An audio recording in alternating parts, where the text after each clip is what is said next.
Hi மக்களே, இன்னைக்கு மேக சந்தேசம் சீரியல் பார்க்கலாம். பூமி குளிச்சு முடிச்சிட்டு வரா. அவளோட பிளவுஸ்ல இருக்கிற லேஸ் போடுறதுக்காக அவ ககன் கிட்ட கேட்குறா. நானா அப்படின்றாரு. நீங்க தான் போடணும் அப்படின்னு கேட்டவுடனே, இங்க மூணாவது மனுஷன் இருக்காங்க அப்படின்றதெல்லாம் உனக்கு தெரியாதா அப்படின்னோடனே, அப்ப மூணாவது மனுஷன் இல்லைன்னா போடுவீங்களா அப்படின்னு கேட்க, வாயை மூடிட்டுருன்னு சொல்லிட்டு லில்லின்னு கூப்பிடுறாரு.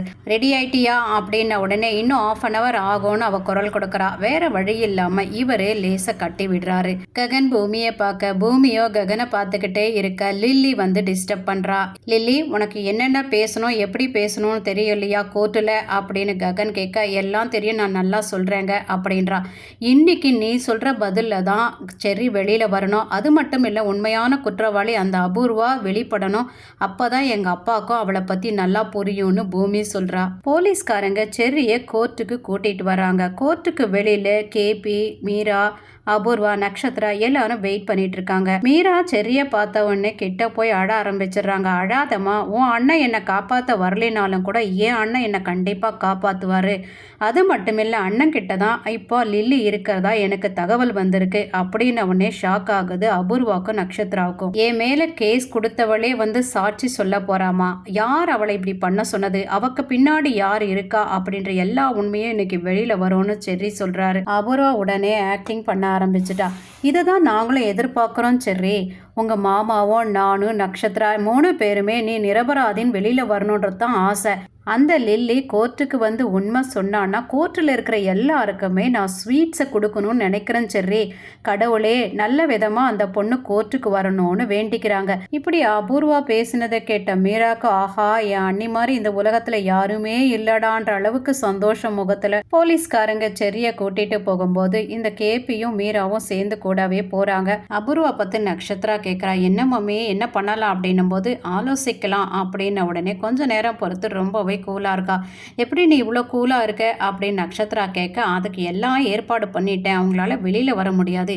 ககன், லில்லி, பூமி வந்த காரை பிளாக் பண்ணி 4 பக்கமும் வந்து சூழ்ந்துக்கிறாங்க. ரவுடி கிட்ட ககன் சண்டை போடுறாரு. நீங்கள் 2 பேரும் உள்ளே இருங்கன்னு சொல்லிட்டு தான் அவர் வந்திருப்பாரு. ஆனால் ரவுடிங்க இந்த லில்லியை பிடிச்சி இழுத்துட்டு போகிறானுங்க.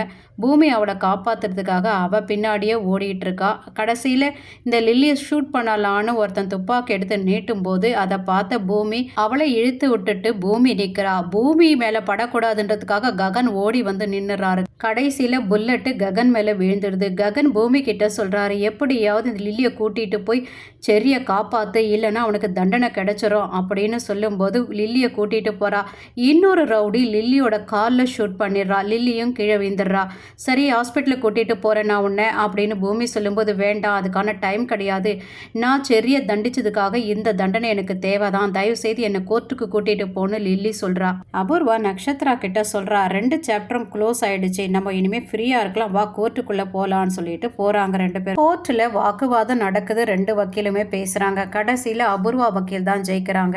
ஜட்ஜியும் சொல்கிறாரு, எந்த குற்றத்துக்காக இவரை அரெஸ்ட் பண்ணீங்களோ அந்த குற்றம் நிரூபணம் ஆயிடுச்சு அப்படின்னு அவர் எழுதும்போது, ஜட்ஜ் ஐயா அப்படின்னு ஓடி வரா பூமி. போலீஸ்காரங்க இடைமறிக்கிறாங்க. ஜட்ஜை அனுமதிக்கிறாரு பேசுறதுக்கு. அப்போ சொல்றா, இந்த செர்ரி எந்த தப்பும் பண்ணல, அவன் நல்லவ, இது எல்லாமே ஜோடிக்கப்பட்ட பொய் அப்படின்னு உடனே அபூர்வா வக்கீல் எந்திரிச்சு, இங்க பாருமா, இவ்வளோ நேரம் அந்த விவாதம் தான் போச்சு, சரியான சாட்சி இல்லாம இப்படி எமோஷனலா பேசக்கூடாது, இது உன் வீடு கிடையாது, இது கோர்ட் அப்படின்றாரு. அதுக்கு பூமியும், அப்படின்னா கேஸ் கொடுத்தவங்களே அது பொய்ன்னு சொல்லிட்டு வந்து சாட்சி சொன்னா இந்த கேஸ் நிலைக்காதில்ல அப்படின்னோடனே, கண்டிப்பா நிலைக்காது, தள்ளுபடி ஆயிடும் அப்படின்னு அந்த வக்கீல் பதில் சொன்ன உடனே பூமி லில்லியை கூப்பிட்றா. என்னம்மா ஆச்சு, ஏன் நோண்டின் வர அப்படின்னு ஜட்ஜி கேட்குறாரு. நடந்த எல்லா விஷயத்தையும் சொல்லி, இப்போ நான் இங்கே வந்து சாட்சி சொல்லக்கூடாதுன்றதுக்காக தான் என்னை சுட்டுட்டாங்க, அதனால தான் நான் இப்படி நோண்டிட்டு வரேன்னு சொல்கிறா. யார் இதுக்கு பின்னாடி யார் இருக்கா அப்படின்னு கேட்டதுக்கு அவள் பேரை சொல்லி தொலைச்சிருக்கலாம். கையை காட்டுறன்ற பேர் வழியில் கையை காட்டுற அபூர்வாவை அப்படியே மயக்கடிச்சு கூண்டுலேயே வீழ்ந்துடுறா. ஜட்ஜி போலீஸ்காரங்களை கூப்பிட்டு உடனே ஹாஸ்பிட்டலுக்கு கூட்டிகிட்டு போங்க இந்த பொண்ணுன்னு சொல்லிட்டு செர்ரி நிரபராதின்னு தீர்ப்பளிச்சுட்டு, இதுக்கு பின்னாடி யார் இருக்கா இருக்கான்னு அந்த பொண்ணு நல்ல சுயநினைவுக்கு வந்த உடனே கேட்டுட்டு அவங்க மேலே தக்க நடவடிக்கை எடுங்க அப்படின்னு தீர்ப்பு கொடுக்குறாரு. எல்லாரும் ஹாஸ்பிட்டலுக்கு ஓடி வராங்க. சாரதா அழுதுகிட்டே நிற்கிறாங்க. அப்போ டாக்டர் வந்துட்டு சொல்கிறாரு, அவருக்கு நிறைய பிளட் லாஸ் ஆயிருக்கு, பிளட் வேணும் அப்படின்ன உடனே எல்லாரும் நான் கொடுக்குறேன்றாங்க. அவருக்கு பி பாசிட்டிவ் தாங்க வேணும் அப்படின்னு டாக்டர் சொன்ன உடனே என்னோட பிளட் குரூப் பி பாசிட்டிவ் தான், நான் கொடுக்குறேன், நான் அவனோட அப்பன்னு சொல்லிட்டு கேபி போய் கொடுக்குறாரு. அதுக்கப்புறம் கொஞ்ச நேரம் ஆப்ரேஷன் நடந்த உடனே நார்மல் நிலைமைக்கு வராரு. உடனே செர்ரி போய் காலை பிடிச்சிக்கிறான். நீ இல்லைனா நான் இல்லைனா அப்படின்னு சொல்கிறான். அழாதம்மா, நான் தான் நல்லா ஆயிட்டேனே அப்படின்னு சாரதா கிட்ட சொல்கிறாரு. அதுக்கப்புறம் பூமியை பார்த்து தேங்க்ஸ் அப்படின்றாரு. எனக்கு எதுக்கு மாமா தேங்க்ஸ் சொல்கிறீங்க, செர்ரியை காப்பாற்றுறது என் பொறுப்பாச்சே அப்படின்னு பூமி சொல்கிறா. சரி லில்லிக்கு எப்படி இருக்கு அப்படின்னு ககன் கேட்க, ட்ரீட்மெண்ட் போயிட்டு இருக்கு மாமான்னு சொல்கிறா. அபூர்வாவும் நக்ஷத்ராவுக்கும் பெருமூச்சு விடுறாங்க. எப்படியோ நம்ம தப்பிச்சிட்டோம் அப்படின்ட்டு. இந்த டைரக்டர் அபூர்வாவை காப்பாற்றிக்கிட்டே தான் இருக்காரு. ஊர் உலகத்துக்கெல்லாம் அவள் கெட்டவன்னு தெரியுது. ஆனால் இந்த சரச்சந்திராவுக்கு மட்டும் கெட்டவளா இன்னும் கண்ணில் காட்டாமல் இருக்காரு இந்த டைரக்டர். இதோட இந்த எபிசோடு முடிச்சிருக்காங்க. தேங்க்யூ ஃபார் வாட்சிங்.